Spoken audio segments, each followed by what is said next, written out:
Today, Viking are at WMS firearms training in Darkest Wales. We're just dodging the snow. It's on 1 minute, off the next. It's a quick rush inside to the shooting shack there to make a quick brew.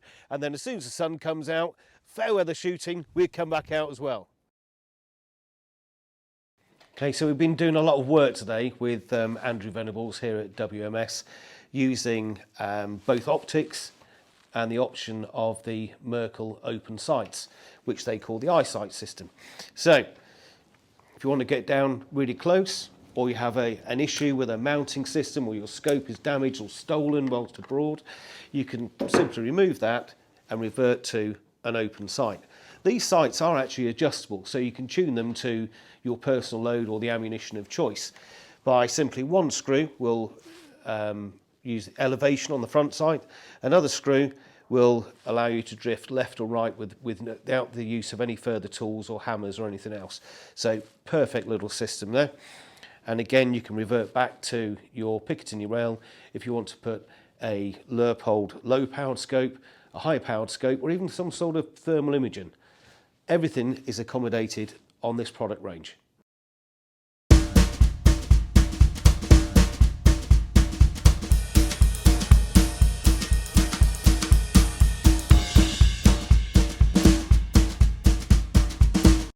Right, I've come up with an idea and I'm just about to share it with George, because I think what we need is a student to show that we can take somebody with zero information and knowledge and no preconceived ideas of shooting.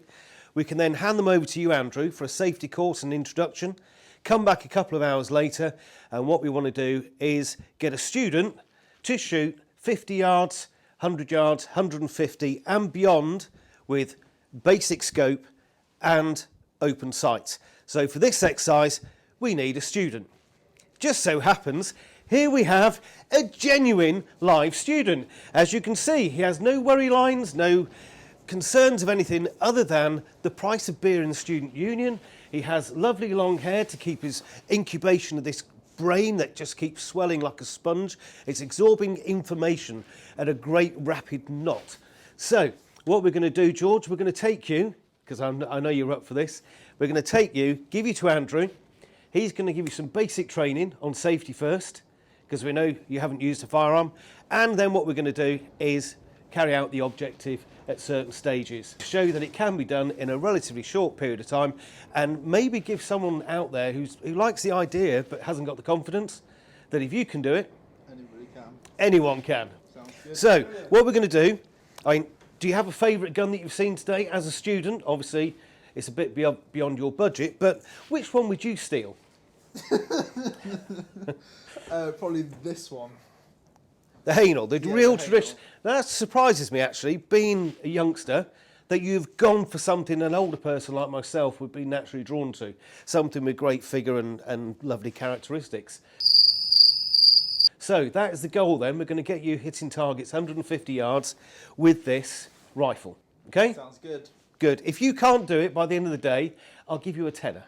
Okay. All right? I'll just miss every time. No, don't shake it. No, can't shake it. Yeah. COVID. Have you played with a bolt action rifle before? Yeah. Yes. Okay, so you know roughly how things work. Just for the sake of the camera, we'll pretend I'm left-handed. That action, forward and down, effectively is loading it if the magazine's in. This one, up and back, is unloading it. Forwards and down, safety catch there. Yeah. So the rear is safe. Can't open the bolt, can't fire it. Forwards, can open the bolt, can fire it. Before we go live, what I want you to do, the magazine comes out, push that forwards, push it in and make sure it clicks really well in to get it back in, okay? So let's pop that down there. Take the rifle off me, keep it pointed at the old window there. And we're using a fairly sort of practical field position. That'll actually give us the basic position we're looking for, okay? Yeah. Bolt forwards and down. Now, I want you to line up the sights on the target, Yeah. wriggle about until you feel you're comfortable. Yeah. Don't worry about the trigger yet. Now I want you to breathe in deeply and tell me what happens to the sight picture. If when you breathe in, the sights go down at an angle, you're not pointing naturally. Okay. You need to wriggle about a bit more till you're naturally pointing at the target, okay? So when should I fire, on the breathe in or the... Breathe out. Okay, yeah, next. When you're relaxed and you have all the advantages, we shoot when we breathe out because you're fully oxygenated, Yeah. you're ready for the shot. You can keep your left eye closed or open, whatever suits you. Yeah. Line up on the target. Now take a firm grip of this as if you were squeezing a lemon. Put your finger straight alongside the trigger guard. Good. Now when you're ready, bring your finger into the trigger and I want you to put the centre of the pad of your finger on the trigger. Not the joint, but the centre of the pad of your finger. That's it. Now breathe in, breathe out, settle on the target and just squeeze that trigger till it goes click. Good. The word in your head when you squeeze the trigger should be now with a long N. Now. Work the bolt.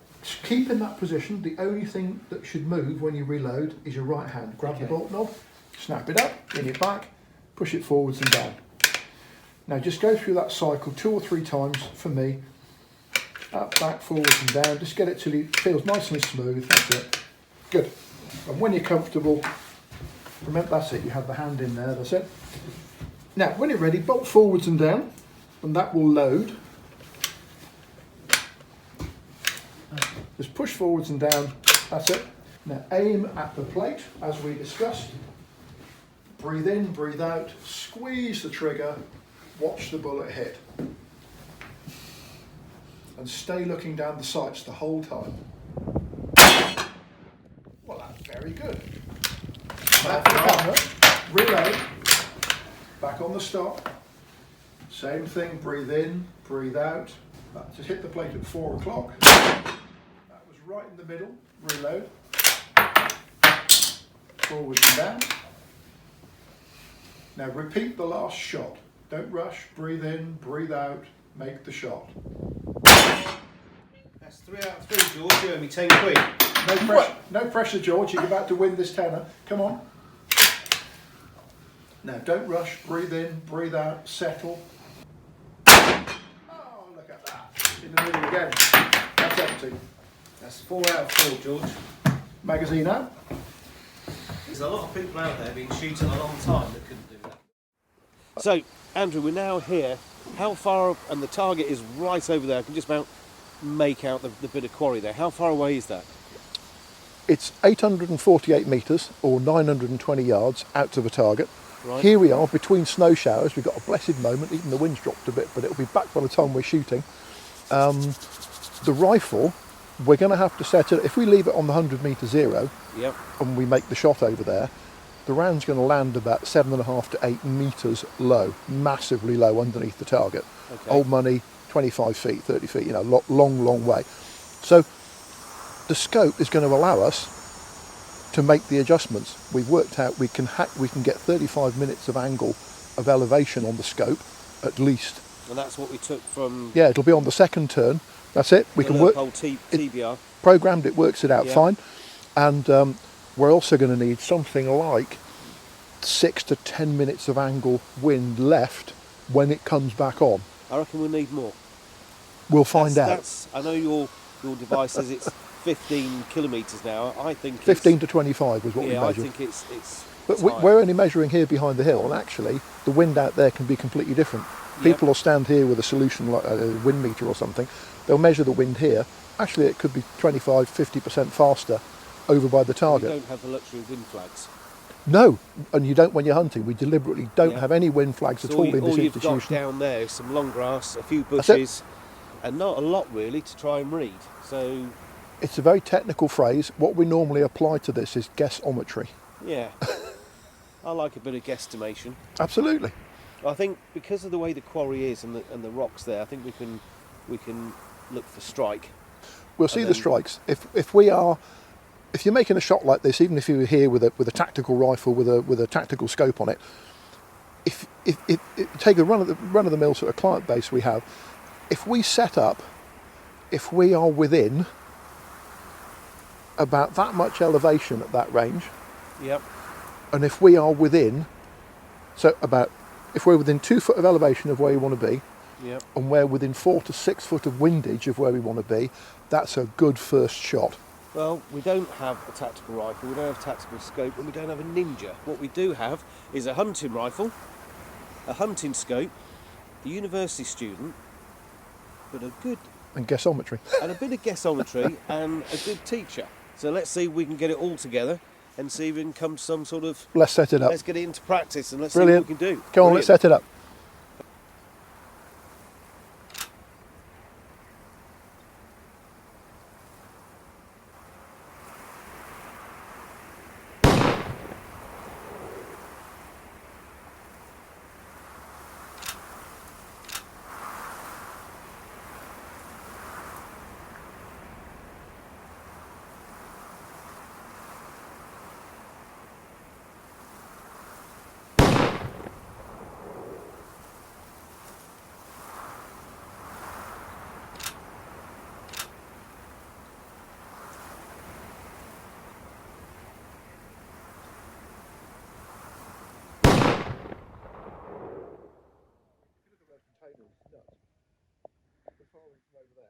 Now your hits on the target.